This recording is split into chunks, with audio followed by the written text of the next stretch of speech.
everyone. My name is Sadia Education Wali. I'm a student at Rehan College Korangi Campus. Currently, I'm enrolled in Teacher Training Bootcamp 1. Today, we will talk with Maya, and our topic is how to practice self-compassion and forgive yourself. Okay, so let's start.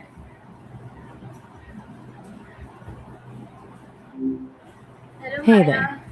What's up? You sound a little surprised. Everything okay? Yes, everything is okay. We just today we will discuss about how to practice self-compassion and forgive yourself. Hmm. I'm guessing you meant forgive yourself, unless your phone has been acting up in a way that requires a formal apology. Self compassion is such a necessary skill, but it's usually the hardest one to actually apply to ourselves. Where do you want to start? Maya, what is self-compassion and why is it important for mental and emotional well-being? At its core, self compassion is just treating yourself with the same kindness you'd give a friend when they're struggling. It's important because most of us have this inner critic that's way meaner to us than we'd ever be to anyone else. When you switch that out for compassion, you stop spiraling after a mistake and actually give yourself the emotional space to recover and move forward. It's basically the difference between telling yourself, I can't believe I messed up and this is really hard right now. And that's okay. You feel like your inner critic is usually the one running the show? Okay, Maya. So my next question is, how is self-compassion different from the self-pity or making excuse for our mistake? Why do many people find it difficult to forgive themselves? That's a really important distinction. Self pity is like sinking into the mistake and staying there, focusing on how unfair everything is. Making excuses is just avoiding the mistake entirely. Self compassion is the middle ground. It's acknowledging that you messed up, feeling the weight of it, but still being kind to yourself while you figure out how to fix it. It's about accountability without the cruelty. As for why forgiving ourselves is so hard, I think it's because we often mistake guilt for a catalyst for change. We feel like if we stop being hard on ourselves, we'll just repeat the mistake, or that we don't deserve peace until we've suffered enough. It's a bit of a psychological trap. Does that feeling of needing to pay for a mistake resonate with you? Okay, Maya. So my next question is, I'm listening. how does lack of sleep affect our mood, memory, and daily productivity? And what are the long-term health risks of not getting enough sleep? I'm assuming you mean sleep in general, though if Psychope is a specific method I haven't heard of, definitely let me know. Basically, sleep is when your brain does its house cleaning. When you skip it, your mood takes the first hit.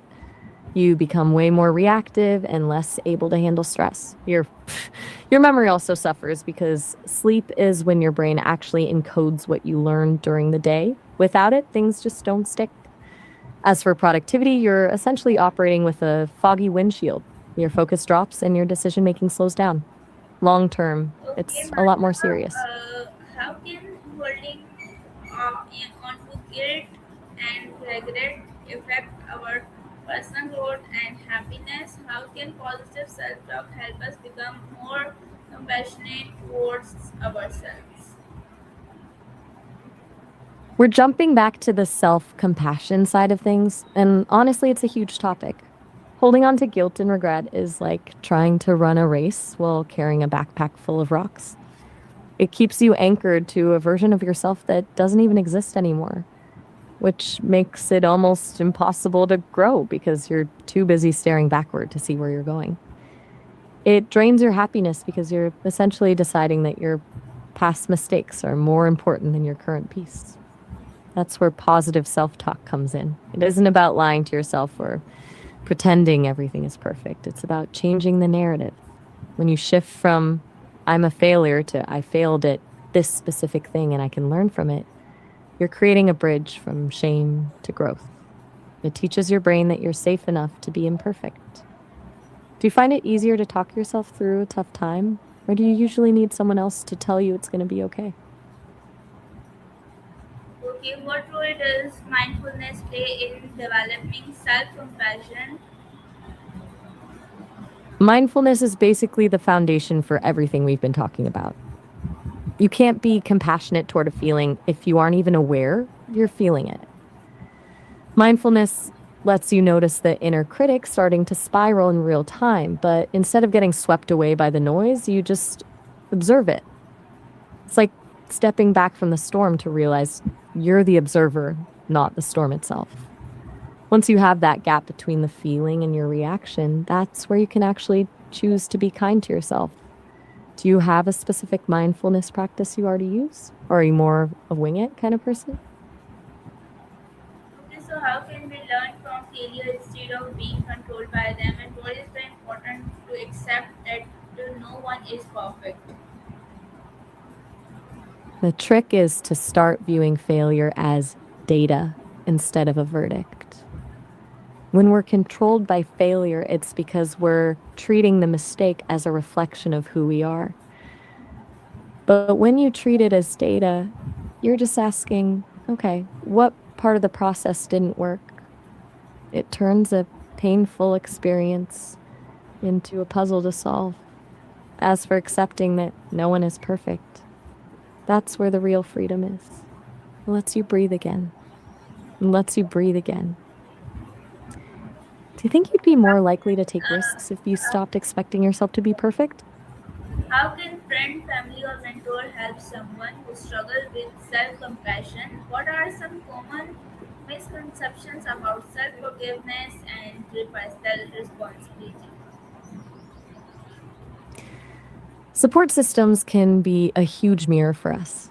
When you can't find a way to be kind to yourself, a friend or mentor can hold that compassion for you until you're ready to take it over. They do this by reflecting your strengths back. As for the misconceptions, a big one is the idea that self forgiveness is a way of letting yourself off the hook or avoiding responsibility. People think that if they forgive themselves, they're saying what they did was okay. But it's actually the opposite. Real self forgiveness requires you to take full responsibility, acknowledge the harm, and decide to be a better person moving forward. Then there's the grief part, this idea that you should suffer as a form of penance. There is a misconception that prolonged guilt is a sign of a good heart or a moral person, when in reality, it's often just a cycle of shame that doesn't actually help the people we've hurt. Does the idea of penance through guilt feel like something a lot of people around you believe in? What advice would you give to someone who wants to stop being overly critical of themselves and start treating themselves with more kindness and understanding? The biggest thing I'd suggest is to start by treating your inner critic like a very stressed out, misguided roommate. Instead of fighting that voice or letting it take the wheel, just acknowledge it. When it starts shouting that you failed, try saying, I hear you. You're just trying to protect me from making a mistake, but you're overreacting right now. It takes the power away from the critic when you stop treating it as the best friend test. Whenever you're spiraling, ask yourself, would I ever say this to my best friend if they were in my shoes? If the answer is a hard no, then you don't deserve to hear it either. It's a simple shift, but it forces you to realize how unfair your standards for yourself are compared to your standards for others. And finally, start small. Kindness is a muscle. You don't have to love everything about yourself overnight. Just try to be neutral. Shift I'm an idiot to I made a mistake. It's a tiny bridge, but it's the one that actually gets you to the other side. Which of those feels like it would be the hardest to actually try? Okay, thank you so much, Maya. You're so welcome. I'm glad we could dive into all of this. Whenever you need a reminder to be a bit easier on yourself, you know where to find me. Thank you. Thank you so much, all of you, for listening me and watching me. I love this.